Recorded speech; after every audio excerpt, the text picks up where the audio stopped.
У мене один раз я приходив до стоматолога, і стоматолог каже до мене: Богдан, ну дивіться, у вашому віці одної зубної щітки вже недостатньо.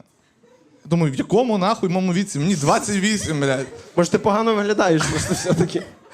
Думаю, типу, що мені треба, вам треба зубну нитку, вам треба іригатор, вам треба ополіскувач, вам треба ще мені 3000 гривень на картку скинути, і думаю, продовжуй. Що треба йоржики? Йоржики. Щоб між зубами чистити. Отак, при тому, що той, що до туалета, що ти прям так.